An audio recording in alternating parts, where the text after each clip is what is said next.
What's up everyone, Terraquake here, and I'm back with another Pokemon challenge video. Pokemon Emerald with only one Wailmer was a fun challenge to do, but it was relatively easy. So, in today's video, I'm going to do a challenge that will probably be a lot harder. Today, I'm going to figure out if you can beat Pokemon Diamond with only one Shieldon. Shieldon is one of the fossil Pokemon in the Sinnoh region, and it's the pre-evolution of Bastiodon. Its stats are very lopsided, as its speed, attack, and special attack are abysmal, but its defenses go through the roof. Shieldon only has access to 5 attacking moves by level up, but Metal Burst requires the opponent to attack first, while Takedown does recoil damage, so it really only gets 3 normal attacking moves, but only 2 of them are stab. Surprisingly though, Shieldon can learn a very long list of TMs, which includes Toxic, Ice Beam, Blizzard, Iron Tail, Thunderbolt, Thunder, Earthquake, Return, Dig, Shockwave, Flamethrower, Fire Blast, Rock Tomb, Stone Edge, Rockside, Flash Cannon, and last but not least, Strength. You can guarantee that I'll be using some of these TMs. The Fighting and Water type gym will definitely be challenging, while Bertha and Flint will be tough. My rival will probably give me some issues, and I'm not really sure if I'll run into any problems against Team Galactic. I'm just going to say it now, I don't think I'll be able to beat Cynthia. 4 of her 6 Pokemon are super effective against me, and 3 of those Pokemon have moves that are 4 times effective against me. I'm going to try everything that I can to beat her, but I just don't think I'll be able to. Anyways, time for the rules. I can only use Shieldon in battle. I'll have to catch other Pokemon for HM use only, so they will not be allowed in combat. No items in battle, only Pokeballs, held items, and items outside of battle are allowed.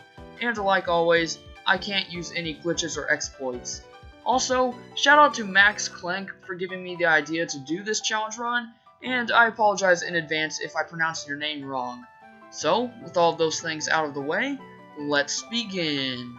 I started off by calling my rival Barry, but with an E, because that's what I called him in my last Pokemon Diamond challenge. He then said that he would fine me $1 million if I was late to the lake. Like, bruh, I'm only 10 years old. I don't have that kind of money. Anyways, once we both got to Lake Verity, we saw Professor Rowan and Dawn somehow forget that they had a briefcase filled with super rare Pokemon. So, Barry had the great idea to go steal those Pokemon. I used the Universal Pokemon Randomizer to replace Turtwig with Shieldon. I could have replaced Turtwig or Piplup, since Infernape and Torterra would both be 4 times effective against me, but since I have access to Ice Beam and Blizzard, I think Infernape will be slightly harder to battle. I then proceeded to crush the Starly that attacked me, and then I nicknamed Shieldon Dino. Only my earliest viewers here on the channel will get that reference. Before exiting Jubilife City, Barry with an E challenged me to a battle. The best thing Starly could use was Quick Attack, so 4 tackles easily killed it. At this point, Chimchar only had Scratch, so we were just going back and forth between Tackle and Scratch, but eventually, I got a critical tackle to win the fight. These rival battles are only going to get harder from here. After watching Rourke act all strong by destroying a rock, I challenged him to a battle. I got really lucky with my hidden power typing being Steel, so this fight was actually really easy. Geodude and Onix both got one-shot, so Cranidos was out last. He barely hung on from a hidden power, and then Rourke used a potion. Obviously, the potion didn't heal him up all the way, so another hidden power finished him off. Team Galactic was causing trouble at the Valley Windworks, so of course I had to deal with them. I missed my first Rock Tomb on Mars' Zubat, but Leech Life was doing nothing, and my Rock Tomb connected on my next turn to kill him. Purugly also couldn't do much damage to me, and I harshly lowered her special defense, so a few hidden powers won us the battle. After meeting Cynthia and getting the HM for Cut, it was time for Gardenia. Cherubi wasted its one and only turn using Growth, so 2 hidden powers killed it. Turtwig on the other hand did not go down that easily. I couldn't 2-shot it with hidden power, and it did a bunch of damage with Razor Leaf and Grass Knot. After Gardenia used a super potion, Turtwig got a critical Razor Leaf, which brought me down to 6 HP before I finally finished it off. Of course, I had no health left for Roserade, so it easily killed me. I tried this battle a few more times, but I just need to do some grinding. Finally, at level 27, I got this run where Turtwig only used Withdrawal, so I was able to take him down without taking any damage. Roserade did about a third of my health with a Magical Leaf, as I used Metal Sound. She then paralyzed me, but I landed a Hidden Power which brought her below half health, but Roserade healed with a Citrus Berry. Another Magical Leaf brought me to 22 HP, as I got fully paralyzed, but on my next turn, I got to go first, and I got a critical Hidden Power to win the fight. I guess she used a move that always goes second, but hey, I'll take it. Time for another Galactic Commander fight, this time against Jupiter. Zubat went down to a single Rock Tomb, so Skuntank was out last. She started to use Smokescreen, which made me miss a ton. Eventually, I got off a Metal Sound and Hidden Power, which brought Skuntank below half health, even with the Citrus Berry. However, I kept on missing, and she was able to bring me down to 16 HP with Night Slash, before I landed another Hidden Power. That fight wasn't hard, it was just flat out annoying.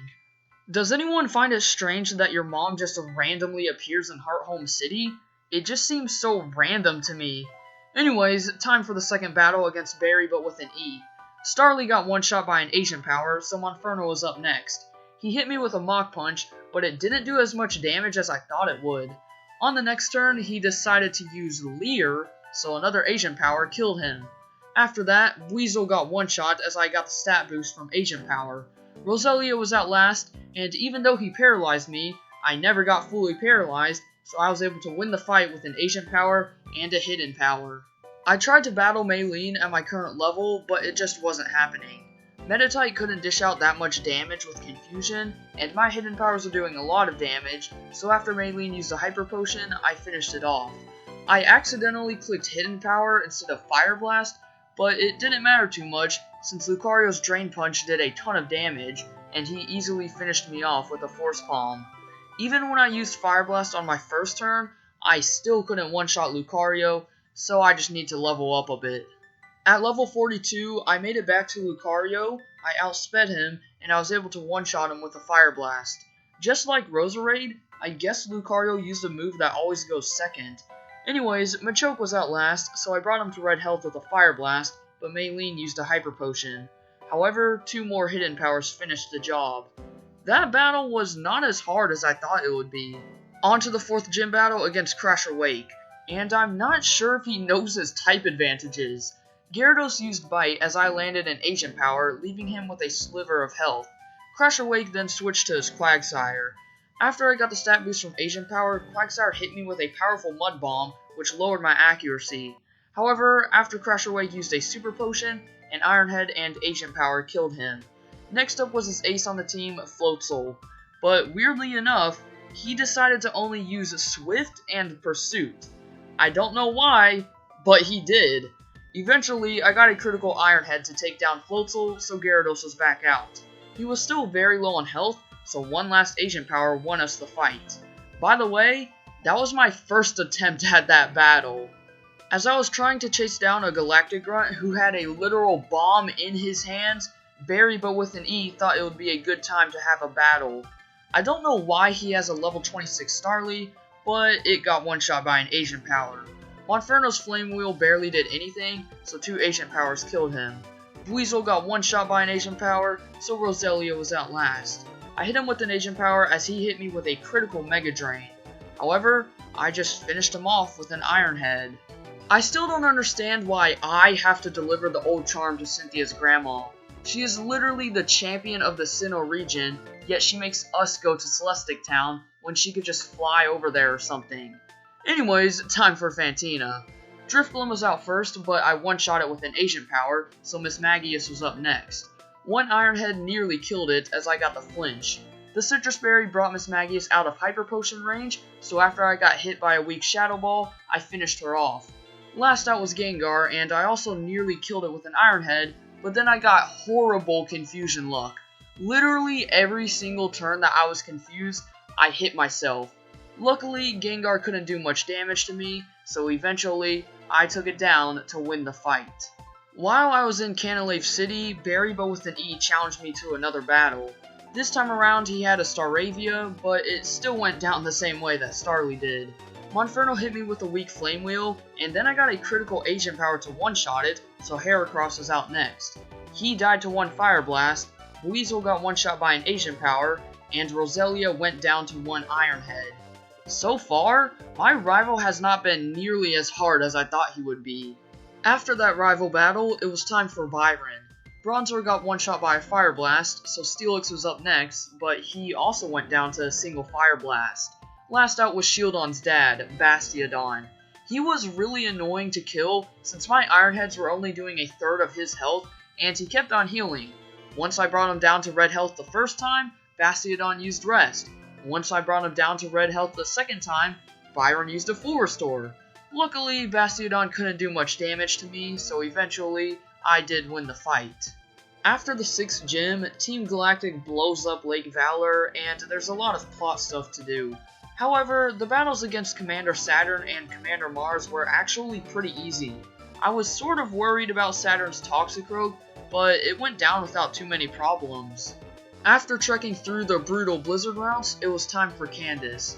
First up was Snover, and I missed my first Fire Blast, but all it did was use Ingrain, so another Fire Blast killed it. Next up was Medicham. That's not a nice type, but okay. All it did was spam Detect, so after Candace used a Hyper Potion, a few more Iron Heads finished it off. Abomasnow got one-shot by a Fire Blast, and Sneasel went down to a single Iron Head.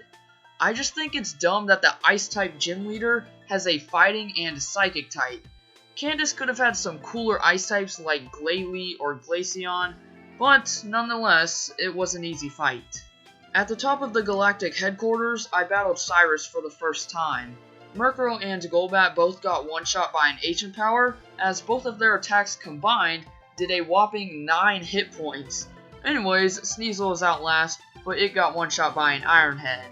I'm still worried about the battle on top of Mount Coronet, because in that one, Cyrus has a Gyarados that knows Aqua Tail and Earthquake, while his Weavile knows Brick Break. After that, I managed to beat Saturn, however, it wasn't as easy as it was last time, because Toxicroak hit me with a powerful Brick Break. Anyways, the double battle against Commander Jupiter and Commander Mars was pretty easy. Also, I made sure to save before the big animation happened, so that I didn't make the same mistake that I made in my Chingling challenge. Time for Cyrus. Honchkrow wasted its time using Embargo, so I just one-shot it with an Agent Power. For some reason, Gyarados used Ice Fang, so after Cyrus used a Super Potion, another Agent Power killed him.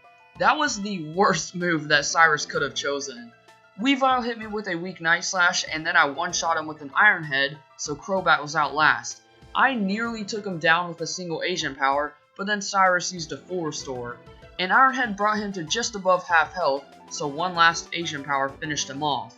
I won this battle mainly because of Cyrus's poor move choices. After the Cyrus fight, I had the chance to catch Dialga, but I killed it instead, because I'm not playing any games. Now that Team Galactic was out of the way, I went to Sunyshore City to take on Volkner. Raichu was able to live a Fire Blast, and on his next turn, he managed to set up a Light Screen before going down. Because of that, Octillery was able to take my Agent Powers, and he was getting special attack boosts from Charge Beam. After Volkner used a full restore, the Light Screen wore off, but right before I was about to take him down, Octillery got off an Octazooka, which left me with 39 HP. Ambipom wasted its time using Nasty Plot and Agility, so he easily went down to a couple of Iron Heads. Luxray was out last, but since I was so low on health, he managed to kill me with 2 Charge Beams. I was so close, yet so far. On my 7th attempt, I got to Luxray in much better shape, and he only hit me with a weak Crunch before I took him down with an Iron Head. The reason why it took me 7 attempts is because Raichu always paralyzed me and then set up a Light Screen. However, on this attempt, he clearly didn't do that. After going through Victory Road, Berrybill with an E wanted to challenge me to one last battle. His Staraptor outsped me, and it was able to bring me to around half health with a close combat before I could one-shot it with an Agent Power.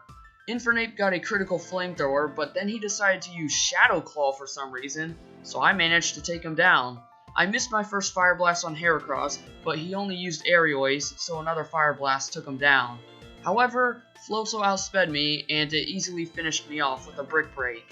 This battle's going to take a bunch of attempts. Finally, I got to Floatzel with over half of my health remaining, and it only used Ice Fang and then Brick Break, so 2 Asian powers killed it. Next up was Snorlax, but it only hit me with a weak Crunch before using Rest. Eventually though, I took it down with a few Iron Heads. Last out was Roserade, and I missed my first Fire Blast, but luckily it missed a Grass Whistle, so another Fire Blast won us the fight.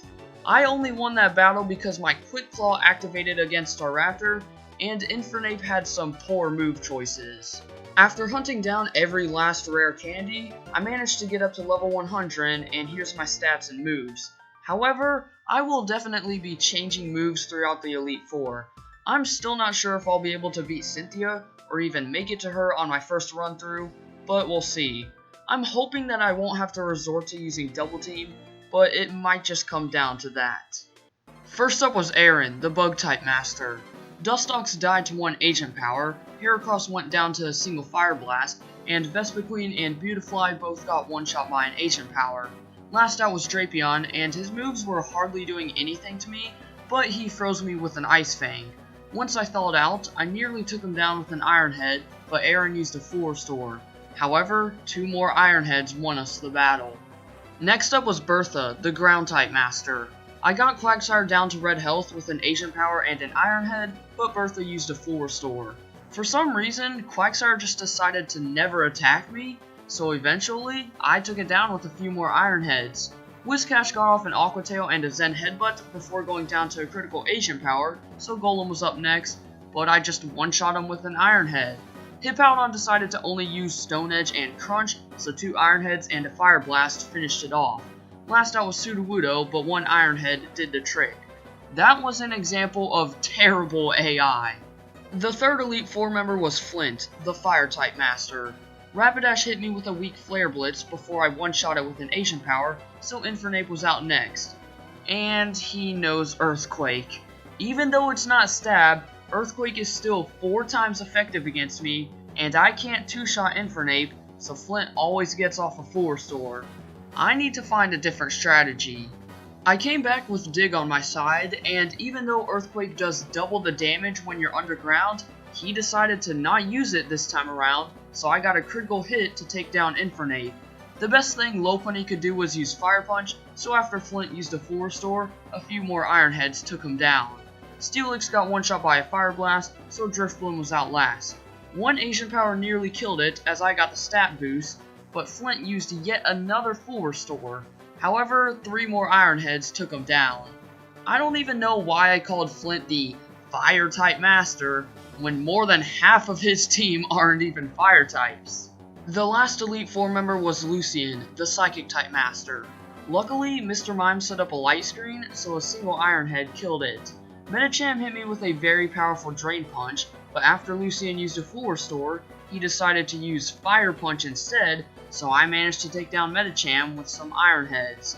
Bronzong was out next, so I hit it with the Fire Blast, but it only did about a third of its health due to the light screen.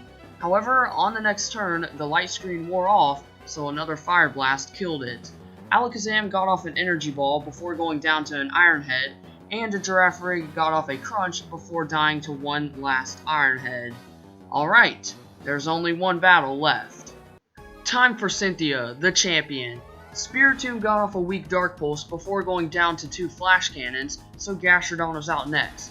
This is where the battle became basically impossible without Double Team.